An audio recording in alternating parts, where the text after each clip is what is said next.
Hello students, welcome to All Force e-learning. We completed the Fresnel diffraction and assumptions given by Fresnel. By his assumptions, how the amplitude of the resultant wave by the diffraction phenomena can be estimated. There are three main points given. So to estimate the resultant amplitude, that is area of the zone and the distance of the zone from the point where you are finding the intensity on the screen, and the obliquity factor based on that amplitude. Resultant amplitude is calculated by that intensity. He given that the maximum intensity can be estimated by calculating the amplitude. Right? So Fresnel diffraction is over. The next one very important point between the interference and the diffraction. Interference is superposition of the waves from two different wavefronts, which are originating from a source, single source. Actually, there is a single source by which these two are the virtual sources which provides the coherent light waves. And from the two wavefronts, the waves are releasing, this superpose will give the interference phenomena. Means the interference is the superposition of the waves from two different wavefronts which are originating from a single source. Whereas the diffraction is the superposition of wavelets from different points on a single wavefront which is not obstructed by the obstacle. So there is a clear difference in forming the interference and diffraction. So once again, in the diffraction is the superposition of wavelets from different points which are originating from a single wavefront which is not obstructed by the obstacle. So this is the single wavefront is allowed through the slit, and this wavefront on which so many points are there. So those points are again act as secondary sources, will generate the secondary wavelets. So here the diffraction is the superposition of secondary wavelets from different points which are originating from a single wavefront which is not obstructed by the obstacle. So this is the big difference between the interference and diffraction. And one more point, in interference all the bright bands will have the same intensity.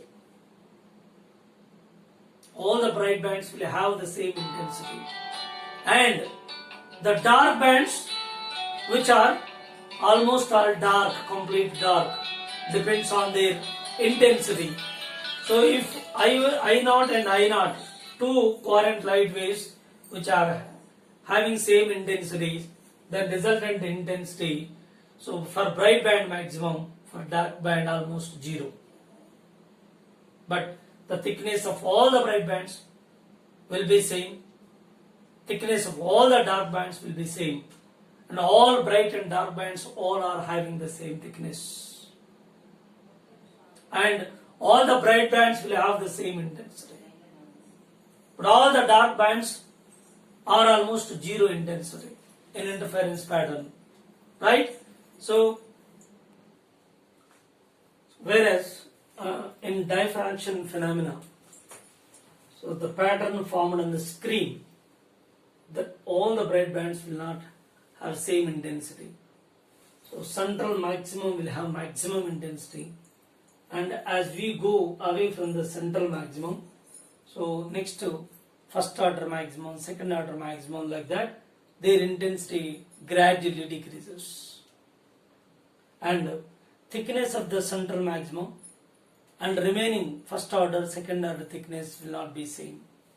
The maximum thickness is only for central maximum in diffraction pattern.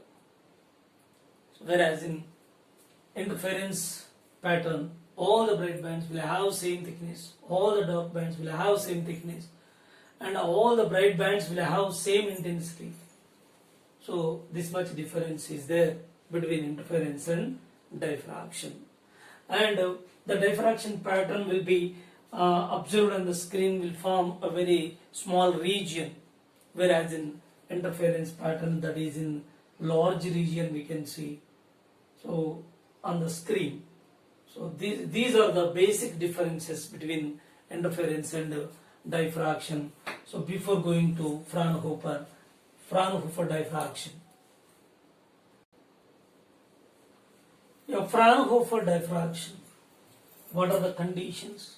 What are the highlight points related to Fraunhofer diffraction? So in this class of diffraction, the source and the screen both are at infinity distance from the obstacle. Say slit or obstacle.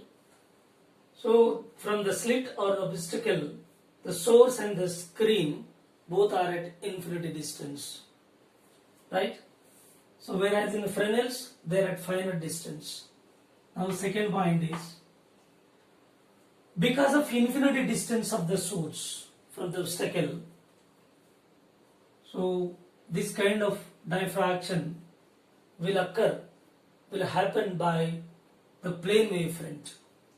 So this is given by the plane wavefront, because if the source, whether it is point source or the source which is giving the cylindrical wavefront, point source is giving spherical wavefront.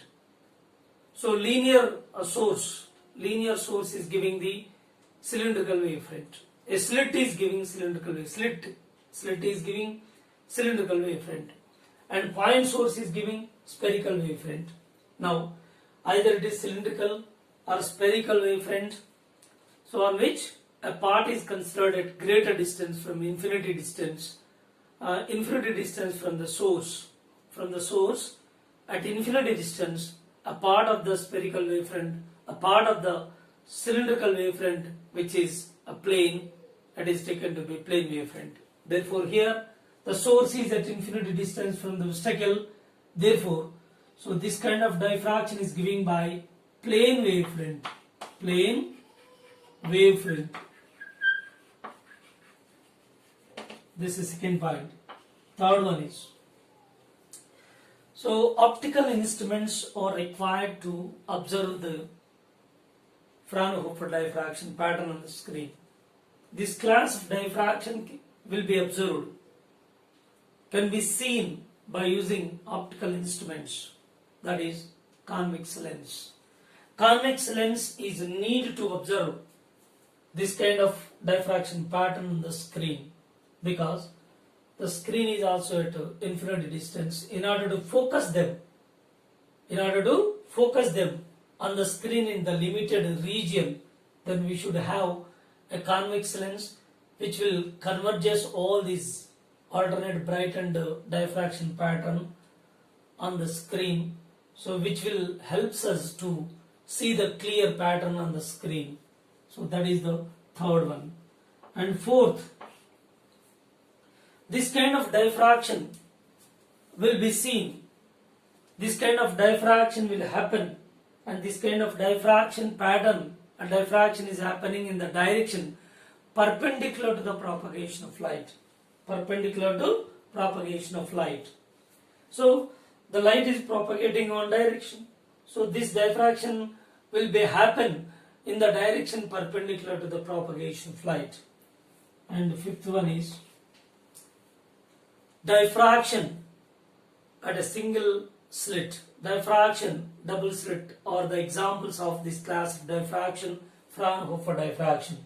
So Fraunhofer diffraction, for its suitable examples are the single slit and double slit diffraction at single slit and diffraction at a double slit.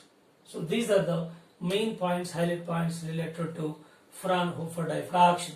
Okay, right.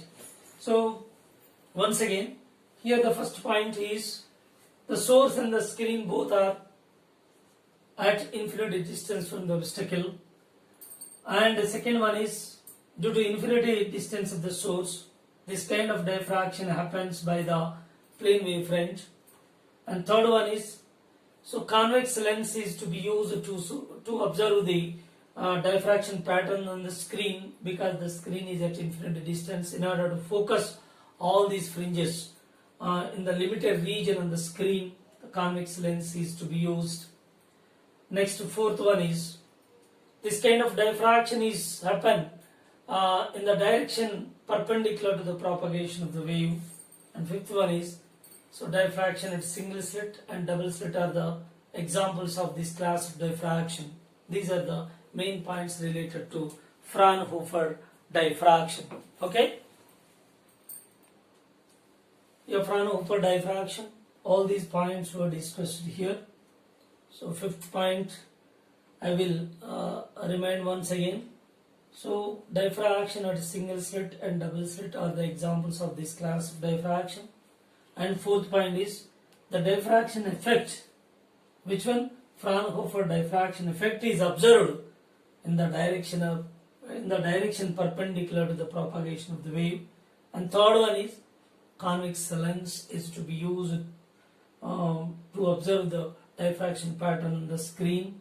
Here without the lens it is not possible to see the clear pattern on the screen. So second one is plane wavefront is giving this kind of diffraction because the source is at infinity distance, and first point, source and the screen both are at infinity distance from the obstacle. Fraunhofer diffraction at a single slit. Let us consider a single slit AB. So slit size width is small d. A parallel wavefront, that is plane wavefront, sorry. A plane wavefront that is incident on this slit. So majority portion that is obstructed, the wavefront which is not obstructed by the slit which is allowed to pass through it. Now in this case, this wavefront is incident at the edge of the slit AB. AB is A and B are the edges of the slit. Now when this wavefront is incident on the edges, definitely the light will take deviation, bending. The light bends from its original path. Due to bending of light, what happens? The diffraction phenomena by which the pattern can be seen on the screen, which is keeping at certain distance, capital D, from the slit. Now here the plane wavefront which is incident on the slit, at the edge A and B, the wavefront, the waves which are bending from their original place due to bending of light, which encroaches into geometrical shadow, where by the bending of light then we will get diffraction phenomena, diffraction pattern on the screen. Right? When we observe the diffraction pattern here on the screen, so this will be a central maximum, which has maximum intensity. And as you are going away from the central maximum on both the sides of the central maximum, so here the secondary maxima, their intensity will be gradually decreases. So here this is central maximum, this is the first secondary maximum, this is second secondary maximum, and similarly on another side, first secondary maximum, second secondary maximum. So in this way, symmetrically about the central maximum on both the sides, so alternate bright and dark fringes will appear. We can see here, so between two successive bright central maximum and the first secondary maximum, there is first secondary minimum. This is called first secondary minimum and this is called second secondary minimum, and on other side this is first secondary minimum and this is a second secondary minimum, like this. So alternate series of bright and dark bands will appear on the screen, but the difference is central maximum will have maximum intensity. As you are going away either side of the central maximum, the intensity of the bright band decreases and decreases, gradually decreases, and finally at certain distance then the light will be uniform. So this is not like that interference pattern. In interference, all the bright bands, central maximum, first maximum, second maximum, all the bright bands will have same intensity and all the bright bands will have same thickness, and all the dark bands and bright bands together all are having same thickness. But here there is a difference only. So common point is there alternate bright and dark bands will appear. Here also dark and bright bands, alternate bright and dark bands will appear. That only common, and remaining the intensities vary and the thickness will also vary. Here thickness of the central maximum is greater comparing to thickness of the first maximum. So comparing the first one, it is double. So here the central maximum has greater thickness, and first maximum and second maximum the thickness will decrease and the intensity will also be decreased. Right? Now in this case, how the central maximum is appeared. Let us see what is the condition for central maximum. Here this is the midpoint of the slit, C is the midpoint, and O is the perpendicular bisector of slit AB. Perpendicular bisector of slit AB. Now the waves which are originating from the points which are equidistant from point C. Once again, the waves which are originating from the points which are at equidistance from C either side of it, they are arriving at point O and their path difference will become 0. See, once again I repeat, the wave which is from point A, edge A wave from edge B. These two waves are arriving at point O. Then what will be the path difference here? The path difference is 0. Corresponding phase difference 0. When their path difference is 0 at arriving point O, then the maximum will appear. Now similarly, the waves, remaining waves which are originating from different points, which are at equidistance from point C, which is perpendicular bisector of the slit. For example, the first one, this is the point where, this is the point from a wave is started, and this is the point from wave is started. This point 1 and this point 1, these two are equidistant from C. From C to 1, both are equidistant. Therefore, the waves which are originating from these points, they are arriving at this point O, and again their path difference will also be 0. And similarly, here the waves which are originating from some other point 2 and originating from point 2 on other side of the C, and from C, point 2 above and point 2 below it, both are equidistant, and the waves which are originating from these points which are equidistant from point C, they are arriving at point O, their path difference again becomes 0. Like this, the waves which are all originating from different points, either side of, on both the sides of on both the side of the central point C, which is perpendicular bisector of slit, and these are equidistant from center C. From those points the waves are leaving and superpose and arriving finally, giving its result at point O. Their path difference will be 0 and giving maximum intensity, which is said to be central maximum. The central maximum is appearing on the screen because of path reference of the waves which are originating from the points which are at equidistant from the center C. They are superposed, they are interfere and giving the resultant effect at point O on the screen, which is said to be maximum intensity or bright band, that is said to be central maximum. Central maximum, where the waves all are arriving to this point from various points which are equidistant from point C, then path reference 0, then corresponding central maximum will appear at point O. So it is very clear. So this is the condition to get the maximum intensity, that is central maximum at point O. Okay, the next remaining alternate bright and dark bands will appear.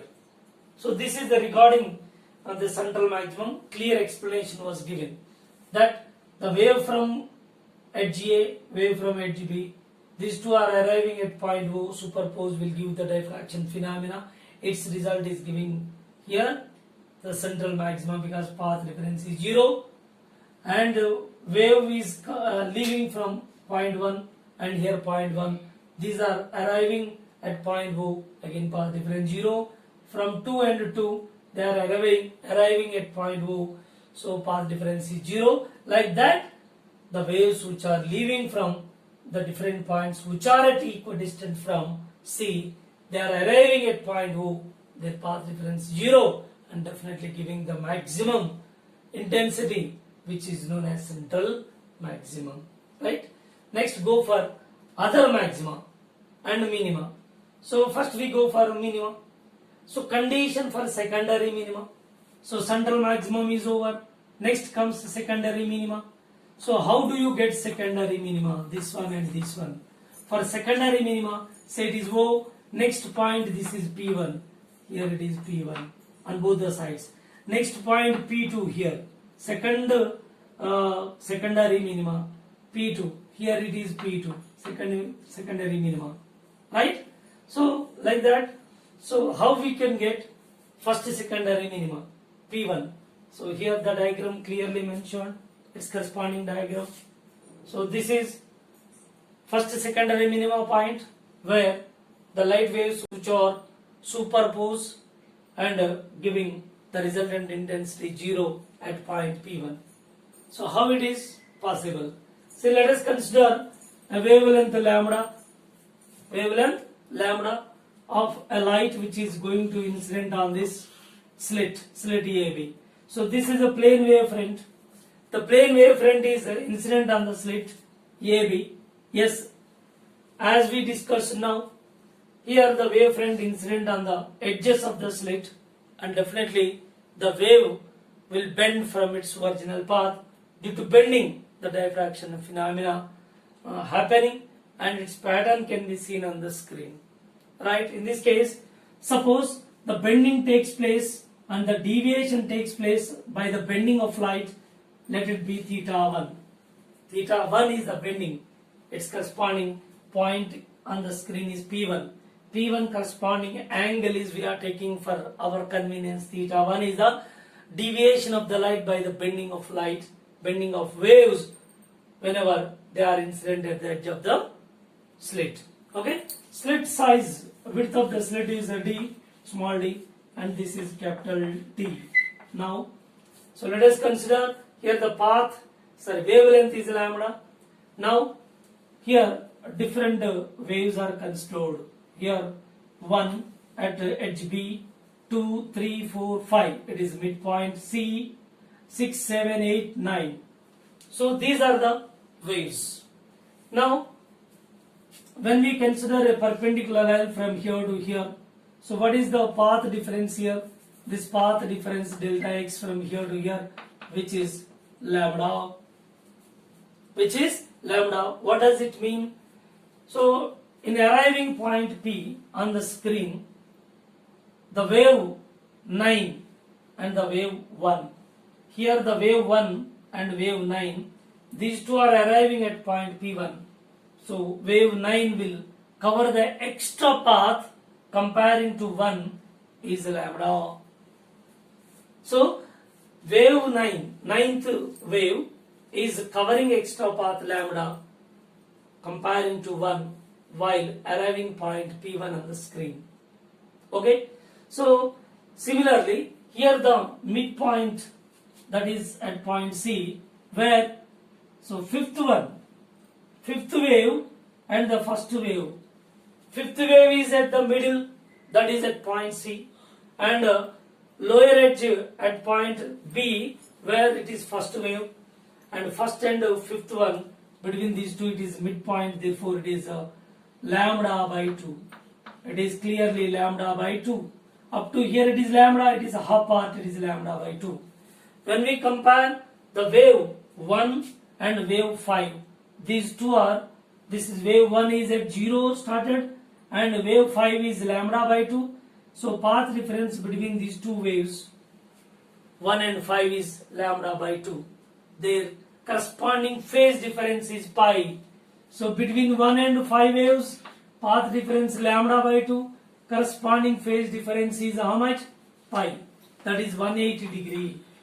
So that here 1 and 5, they are going to superpose. They will be in out of phase because it is 180 degree. So they will give destructive interference. They are superposing destructively. Therefore their result is giving at point P1 is dark, minimum dark band will appear. Minimum intensity, why? Because the fifth wave and the first wave, these two are out of phase.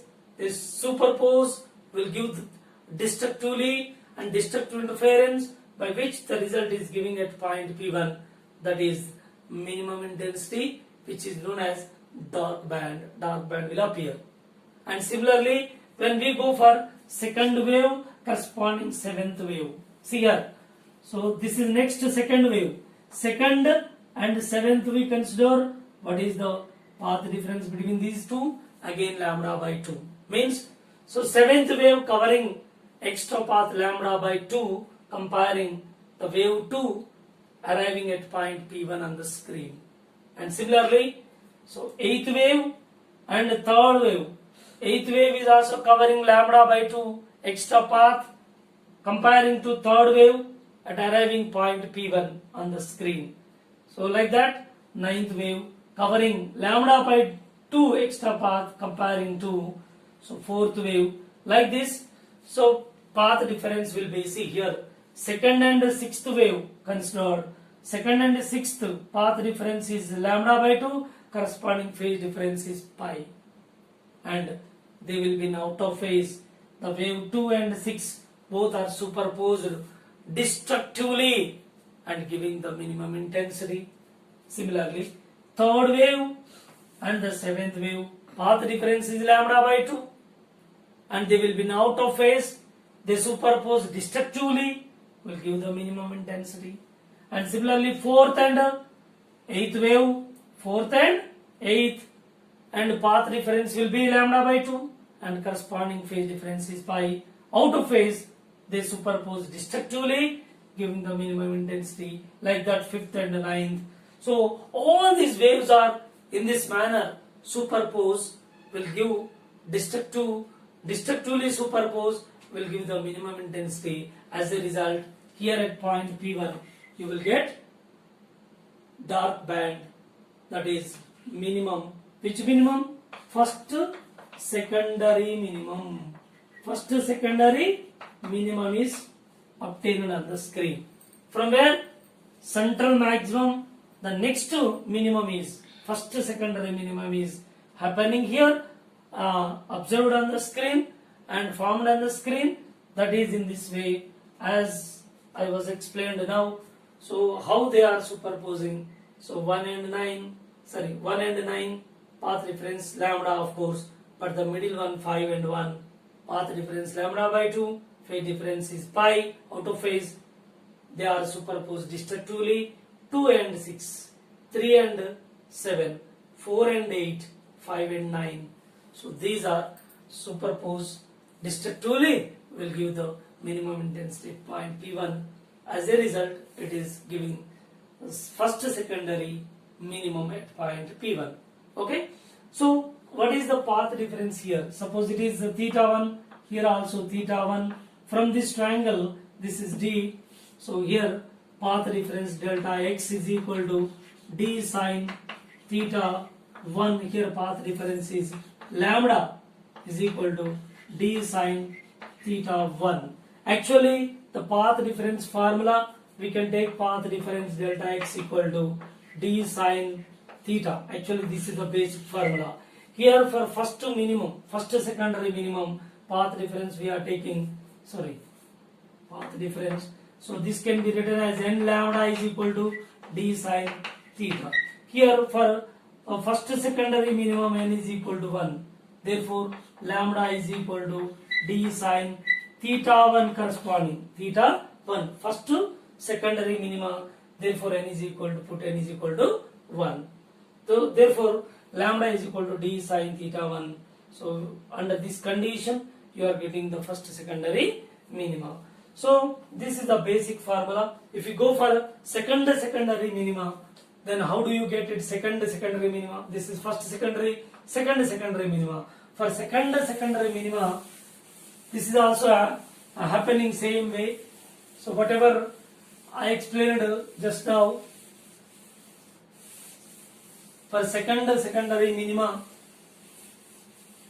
condition is path difference is actually basic d sine theta. Here for first secondary minimum,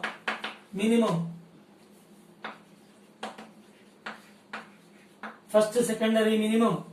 So here n is equal to 1. So theta is theta 1 consider. Then you are getting, actually this formula leads to, so n lambda is equal to d sine theta. So from this fundamental formula, put n is equal to 1, theta equal to theta 1. Therefore lambda is equal to d sine theta 1. This is the condition for first secondary minima. So for secondary minima,